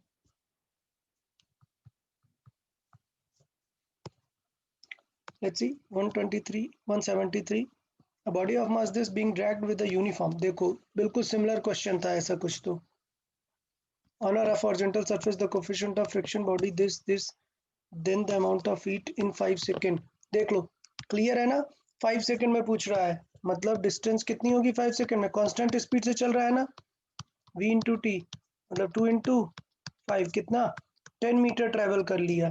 फ्रिक्शन फोर्स कैसे निकाल लेंगे, mu into M G, mu कितना है 0.2, एम कितना है 2, जी कितना है 10, फ्रिक्शन फोर्स कितना 4, तो वर्क डन कितना आ जाएगा, हीट मतलब वर्क डन,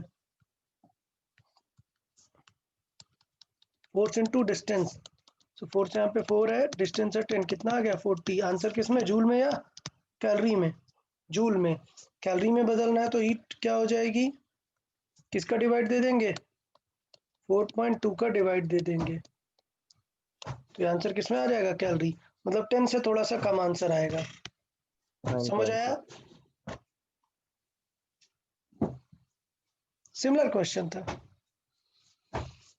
ओके चले अब 180 बताएं। सर 175 175 178 175 178 चले देखें यार, सॉल्व कर लेते हैं। 175 देखते हैं, starting from rest time taken by a body to slide down on a rough inclined plane 45 degree is twice time taken to slide down a smooth inclination with the same length, the coefficient of friction। Okay थोड़ा सा question थोड़ा सा अलग है, इसको आराम से देख लेते हैं। क्या ये कुछ तो इंक्लाइन प्लेन है, थीटा एंगल पर है, अभी क्वेश्चन में कह रहा है कि the time taken by a body to slide down incline this is twice the time taken to slide down on a smooth plane। मतलब जब रफ था तब उसको ज्यादा टाइम लगा, जब स्मूथ था तब टाइम कम लगा। तो कर लेते हैं अपन, जब स्मूथ होगा तो किस एक्सेलरेशन से नीचे आएगा? जी साइन जी थीटा। जी साइन थीटा से। तो t इज इक्वल टू कितना हो जाएगा? मान लेते हैं ये डिस्टेंस कितनी है, l है, ठीक है। तो कितना हो जाएगा?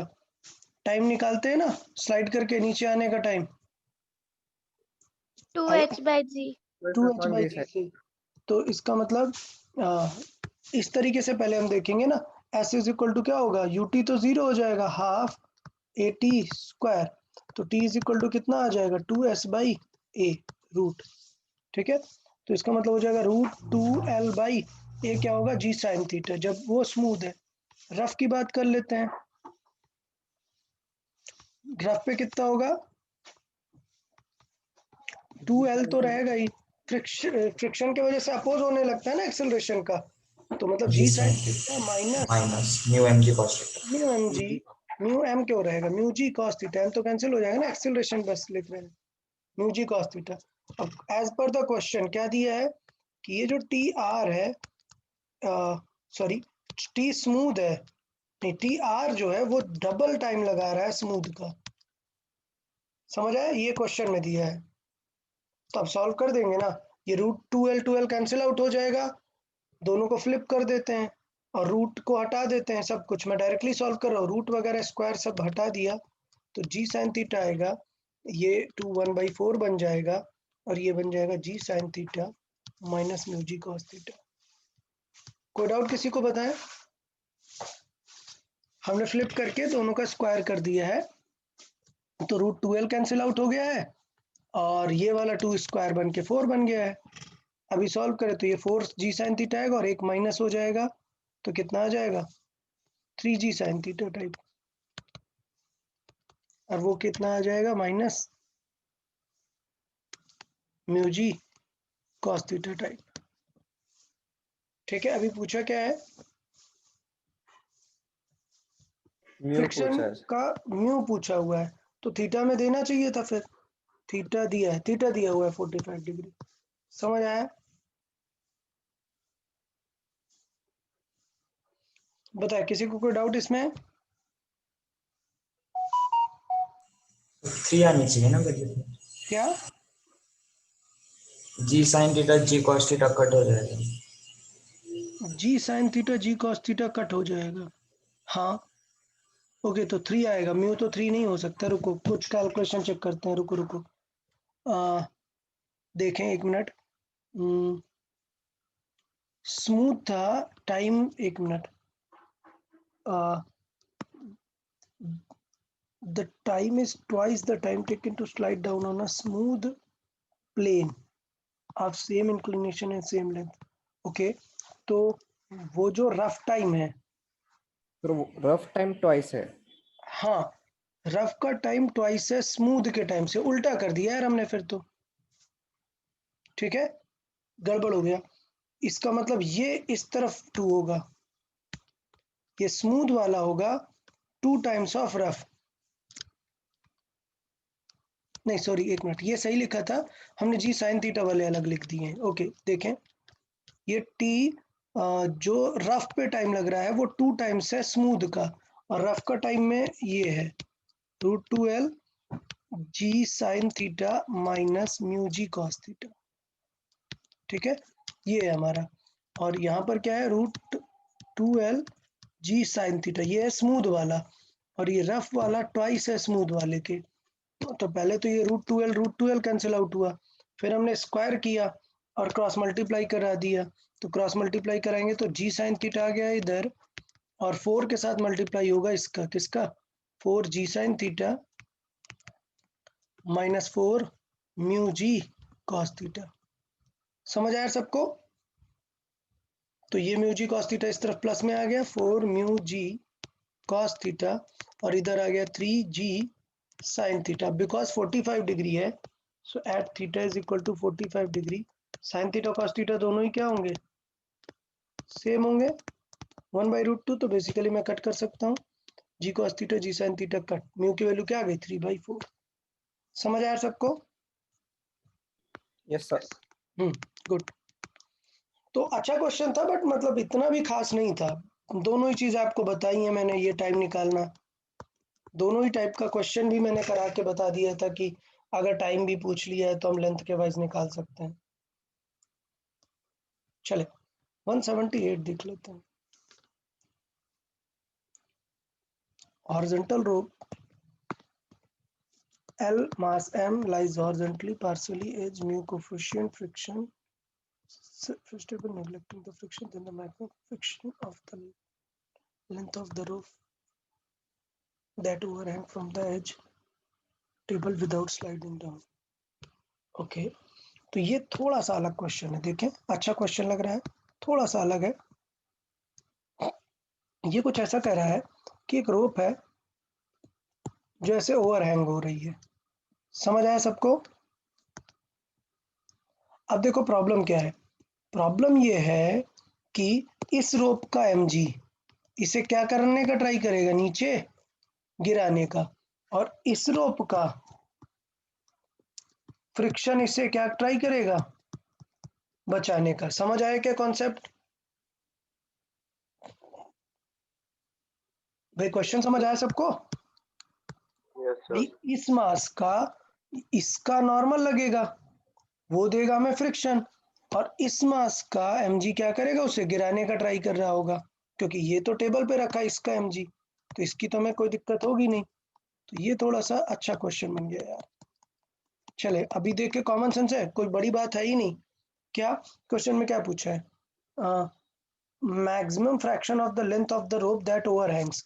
तो मान लेते हैं यार कि ये जो ओवरहैंगिंग लेंथ है ये क्या है, L। तो ये कितनी हो जाएगी, सॉरी टोटल L है तो इसे मान लेते हैं X। तो ये कितनी हो जाएगी, L माइनस X। X अब बताओ मास, X लेंथ का मास कैसे निकालेंगे? फ्रिक्शन सेव करेगा mg को, ये तो फैक्ट है, बट ये जो m है ये x लेंथ का मास है। कैसे निकालेंगे x लेंथ का मास? मैं बता चुका हूँ इस तरीके का पैटर्न। अगर टोटल लेंथ का मास m है तो into m upon l। हाँ, टोटल जो लेंथ का मास है वो m है, तो मैंने लेंथ से डिवाइड कर दिए तो यूनिट लेंथ का मास आ गया, इनटू हमने अपनी रिक्वायर्ड लेंथ का मल्टीप्लाई किया तो आ गया हमारा मास। मतलब देखो, अगर मैं बोलूँ कि 3 मीटर का मास है लेट्स से 12 kg, तो 1 मीटर का कितना होगा, तो कितना हो जाएगा 12 डिवाइडेड बाई 4। 4 kg बट अगर मैंने पूछा 2 मीटर का कितना होगा, तो इंटू 2 करा देंगे। So total mass divided by length into required length, जिसका हमें मास चाहिए। तो ये क्या हो जाएगा, capital M divided by L into X into G. कोई डाउट किसी को mg कितना लगेगा?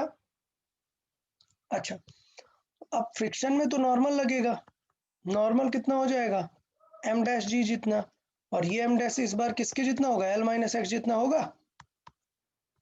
सो m divided by L into length कितनी है इस बार, L L minus X minus x जितनी है। तो ये हो गया, बस सॉल्व कर देंगे। So mu into M by L into L minus X into G. देखो भाई सब कैंसिल आउट हो जाएंगे, तो M L cancel, G cancel, क्या बचेगा, सॉल्व कर देते हैं। Mu into L minus mu into X is equal to X. So mu X इस तरफ आ जाएगा, और एक्स इज इक्वल टू कितना आ जाएगा, mu L divided by mu L divided by mu plus 1।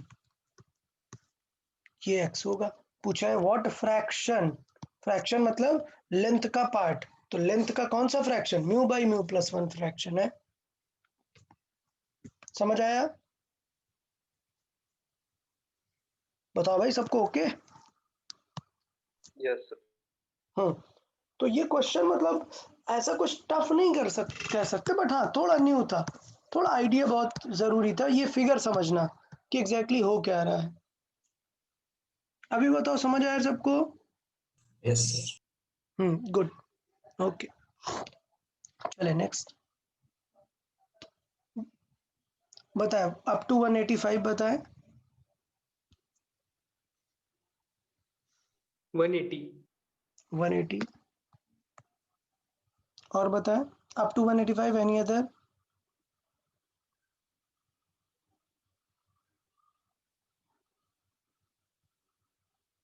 यार सॉल्व किए ना सबने?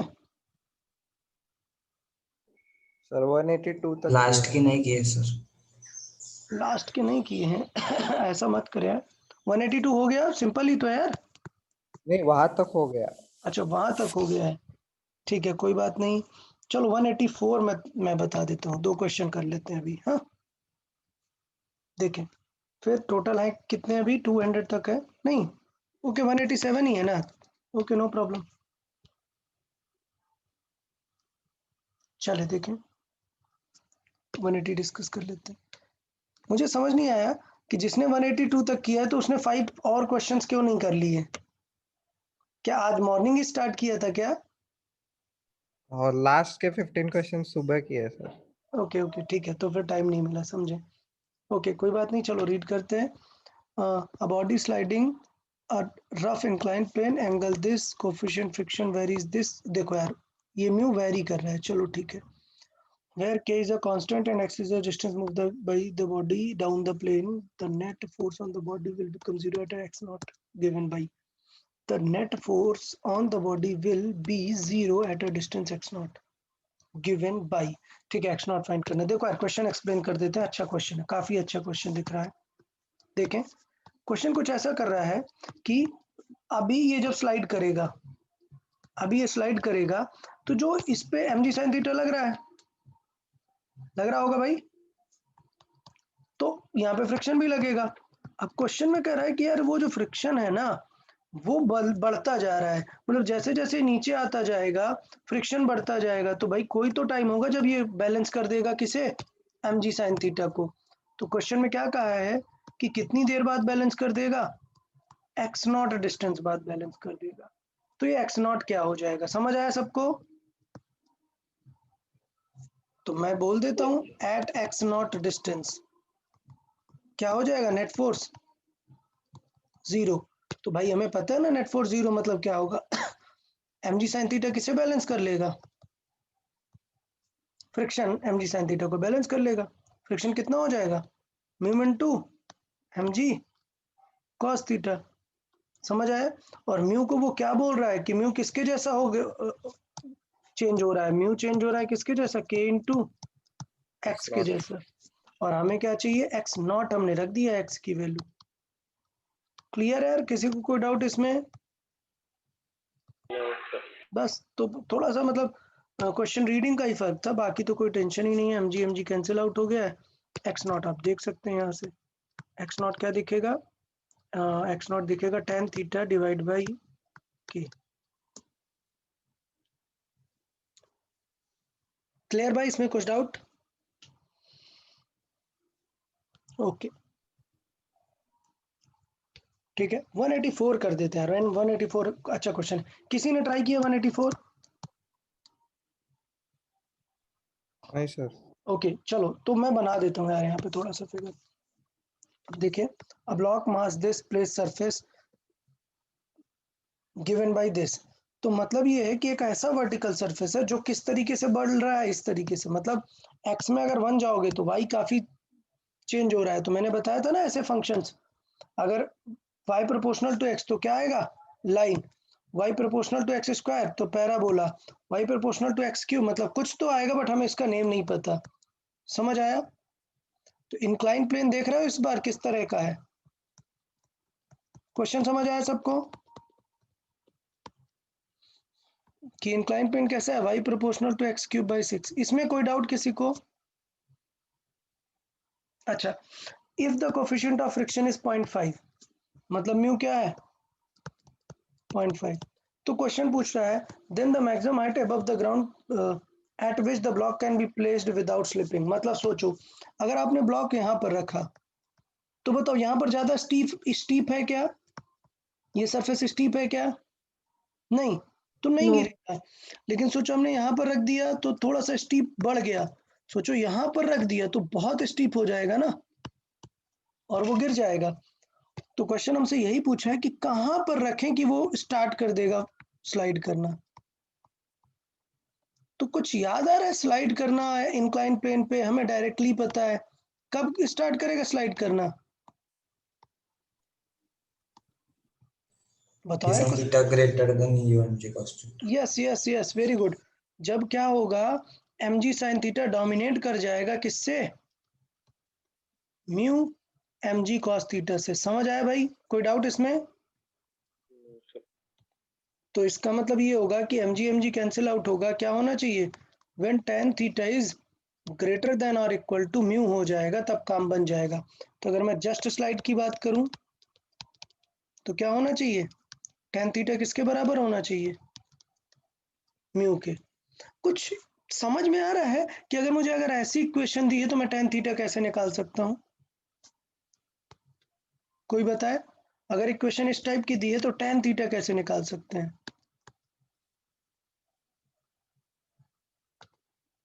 किसी को याद नहीं है? tan थीटा रियल में क्या होता है? स्लोप। और कुछ याद है, अगर फंक्शन होगा तो स्लोप कैसे निकालते हैं? अरे भाई, सच में याद नहीं है? डिफरेंशिएशन। डिफरेंशिएशन भाई, डिफरेंशिएशन। स्लोप कैसे निकालते हैं? y बाई एक्स सिंपल नहीं करके, dy बाई डी एक्स करके। तो करो भाई, इसका डिफरेंशिएशन कितना आ जाएगा?